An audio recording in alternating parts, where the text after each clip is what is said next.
Assalamualaikum warahmatullahi wabarakatuh. Kembali lagi di channel saya MNAN Historia.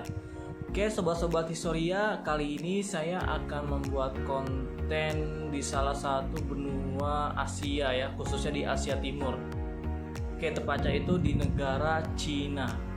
Nah, pembahasan kali ini saya akan membahas tentang revolusi Cina pada tahun 1911 sampai 1912. Nah, menarik ya untuk kita kaji. Kenapa sih kok di negara Cina itu membutuhkan suatu peristiwa yang namanya revolusi?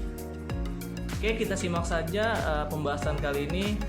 Oke, sekarang kita masuk ke revolusi Tiongkok atau biasa dikenal dengan istilahnya revolusi Cina tahun 1911 sampai 1912. Nah, di sini ada sub materi ya dari revolusi Tiongkok. Yang pertama itu latar belakang. Kekuasaan dinasti di Tiongkok sudah berlangsung selama lebih dari 2500 tahun lamanya. Coba sobat Historia bayangkan berapa abad tuh kira-kira ya. Kekuasaan kerajaan di Tiongkok itu sudah berlangsung sangat lama ya. Di sana ada dinasti Xia, ada dinasti Sung, ada dinasti Zhou, Han, Tang, Mongolia, Ming, dan yang terakhir adalah dinasti Qing. Nah, lalu yang kedua, adanya imperium kekuasaan dinasti Qing dari tahun 1616 sampai tahun 1912, kurang lebih 3 abad lamanya ya. Nah, yang ketiga, tertutupnya negara Tiongkok dari dunia luar. Nah, ini resiko ya ketika suatu negara itu menganut sistem monarki gitu ya. Jadi terbatas aksesnya untuk keluar, untuk berdagang dan melakukan aktivitas ekonomi sama dari negara luar itu terbatas. Nah, lalu yang terakhir, kedatangan imperialisme Inggris di Tiongkok pada abad ke-18. Nah, ini juga mempengaruhi ya, sangat mempengaruhi terjadinya revolusi di sana gara-gara Inggris menjajah Tiongkok. Padahal sistemnya masih berbentuk monarki.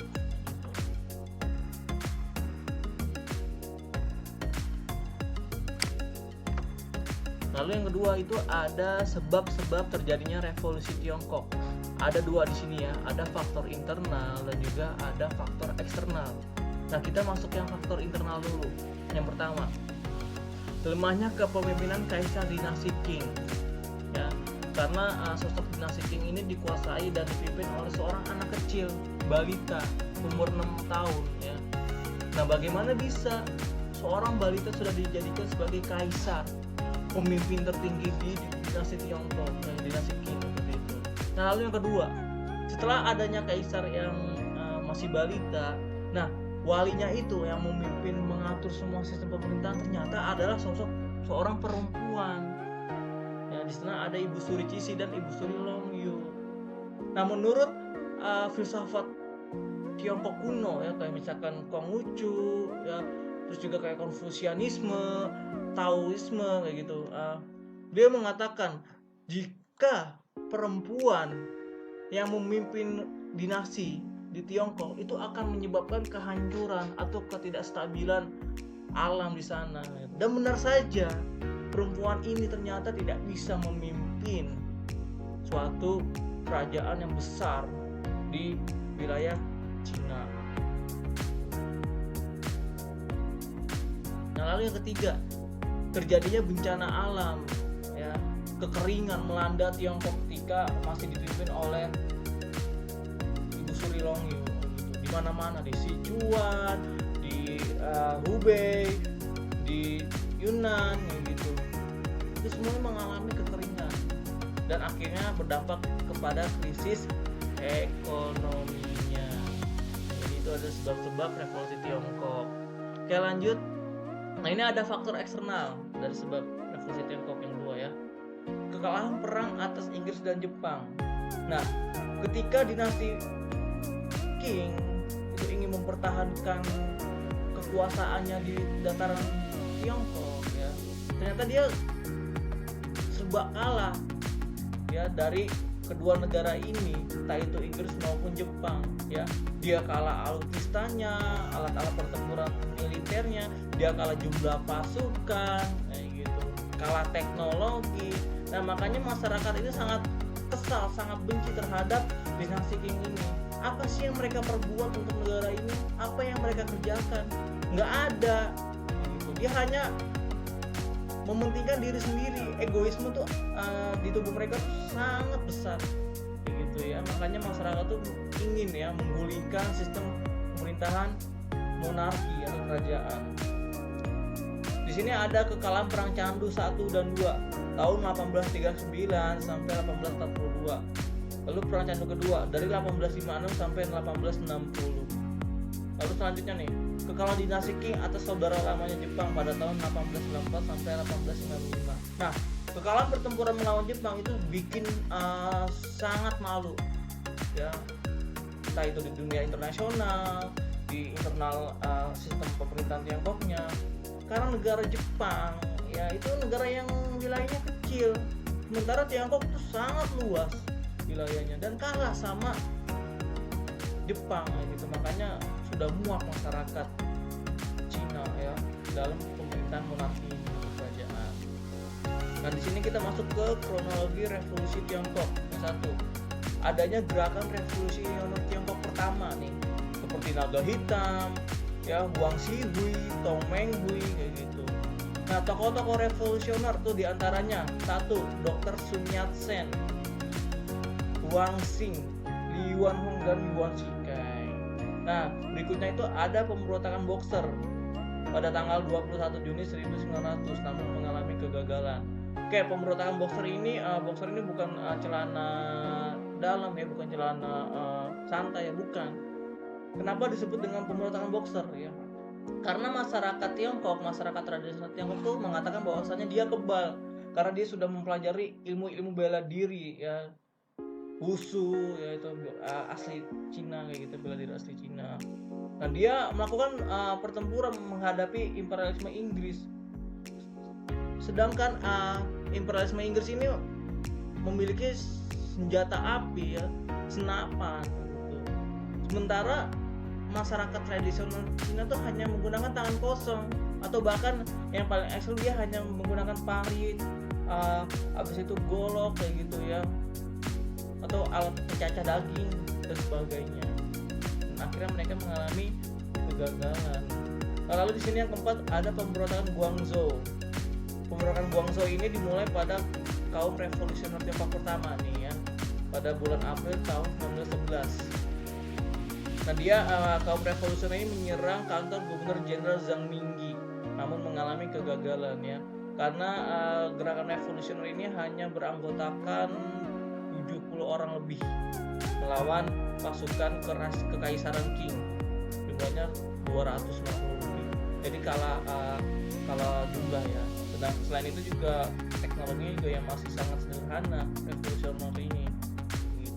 Lalu yang kelima, ada pemberontakan Sichuan pada bulan September tahun 1911. Nah, ini pemberontakan ini berlandaskan ekonomi ya, karena adanya perebutan perusahaan kereta api antara pemerintahan induk dengan pemerintah daerah, gitu, dengan pemerintah pusat dan daerah. Gitu. Nah, ini gambar dari pemberontakan Boxer.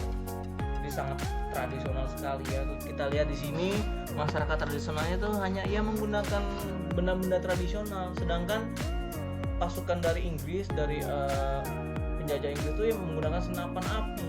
Ya kalah pasti kayak gitu ya. Lanjut yang keenam, adanya pemberontakan Wuchang pada tanggal 10 Oktober tahun 1911 yang dipimpin oleh Komandan Li Yuanhong. Nah, pemberontakan Wuchang ini adalah pemberontakan yang pertama kali berhasil selama revolusi Tiongkok. Nah, dari pemberontakan Wuchang ini ya, masyarakat Tiongkok itu semakin bersemangat, semakin menyebar ya, pergerakan revolusi di berbagai daerah kayak gitu. Nah, setelah adanya pemberontakan Wuchang, terjadilah mediasi antara pihak revolusioner dengan dinasti Qing untuk menentukan kesepakatan perdamaian. Di sini dibuat suatu dewan nasional kayak gitu ya, kayak misalkan sistem pemerintahan konstitusional monarki kayak di revolusi Prancis kemarin ya yang kita bahas. Lalu yang ke-8, pemerintahan masyarakat revolusioner itu melakukan proklamirkan pemerintah Republik Tiongkok pertama ya kayak gitu, dan bersifat sementara pada tanggal 1 Januari tahun 1912 ya. Jadi karena tidak adanya kesepakatan yang sangat penting untuk status Tiongkok itu seperti apa, ya sudah akhirnya masyarakat revolusioner ini memproklamirkan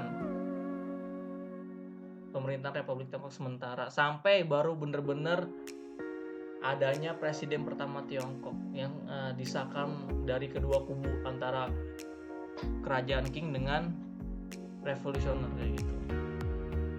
Dan presiden pertama yang sementara itu yaitu Dr. Sun Yat-sen, wakilnya Li Yuanhong ya kayak gitu. Nah, ini adalah salah satu peristiwa dari pemberontakan Wuchang. Oke, lanjut yang ke-9. Nah, ketika Yuan Shikai mendengar ya adanya presiden Tiongkok pertama sementara, dia sangat marah. Kenapa kok tidak adanya sosialisasi, tidak adanya mediasi, tidak adanya tanya jawab kayak gitu tentang kemerdekaan Tiongkok ini ya gitu. Dia kecewa. Tetapi si Sun Yat-sen ini menjanjikan jika Yuan Shikai berhasil memprovokasi, melakukan siasat kepada Kaisar Puyi dan Longyou untuk turun dari tahtanya, dia akan menjadi presiden. Dan akhirnya Yuan Shikai melakukan provokasi dan siasat di sini. Nah, Yuan Shikai ini menceritakan betapa pedihnya ya Kaisar Louis XVI di Prancis itu diadili oleh masyarakat revolusioner ya. Dia digiring seperti hewan di tengah lapangan, lalu dilakukanlah eksekusi ya dengan menggunakan alat guillotine ya, alat pisau yang dijatuhkan dan kepalanya terputus seketika gitu. Dan ini berhasil ya. Ini membuat Kaisar Puyi dan Longyou itu ketakutan karena masyarakat Tiongkok sudah berhasil mengambil setengah bagian dari kerajaan ini. Dan akhirnya pada tanggal 12 Februari tahun 1912, Kaisar Puyi dan Ibu Suri Longyou itu membacakan maklumat yang berisi pengunduran diri sebagai pemimpin dinasti Qing ya. Nah, setelah adanya pembacaan maklumat ini, pemerintahan monarki di Tiongkok itu sudah dihapuskan dan diganti oleh sistem presidensial berbasis komunisme gitu ya. Dan selanjutnya pemerintah revolusioner dan juga masyarakat Tiongkok itu melaksanakan ya, memproklamirkan presiden pertama Tiongkok secara resmi yang tertulis di undang-undang, yaitu Yuan Shikai, presiden pertamanya kayak gitu. Nah, ini ada gambar pemimpin revolusi Tiongkok dinasti Qing serta presiden Republik Tiongkok ya. Di sini ada Kaisar Puyi. Nah, ini yang saya bilang nih, dia umur 6 tahun saja sudah menjadi kaisar, pemimpin tertinggi di Tiongkok. Nah, ini adalah walinya ya, yang diasuh oleh Ibu Suri Longyou. Ini kepala, ini otak dari kebijakan-kebijakan di dinasti Qing. Nah, ini Dr. Sun Yat-sen ini adalah pemimpin gerakan revolusioner. Dia adalah seorang dokter bedah umum kayak gitu. Ini Li Yuanhong ini adalah dulunya itu pasukan militer yang sangat kuat ya di dinasti Qing, dan dia keluar dari militer kerajaan dan bergabung ke revolusioner. Nah, ini nih ya, Yuan Shikai ini adalah politikus yang sangat ulung, yang sangat licik di dinasti Qing. Dia bermuka dua ya. Yang pertama itu dia diam-diam membantu revolusioner, dan yang kedua dia juga diam-diam itu ya menaruh simpati terhadap kerajaan ini kayak gitu. Nah, hasil yang didapat setelah revolusi Tiongkok: 1. Dihapuskannya sistem monarki berbasis dinasti di Tiongkok. Lalu yang kedua, menggunakan sistem republik yang dimana masyarakat itu berhak menyuarakan pendapat dan gagasannya, berdemokrasi ya. Dan yang ketiga, setelah berhasil mendirikan presidensial berbasis republik, dan munculnya paham ideologi nasionalisme dan komunis di sini.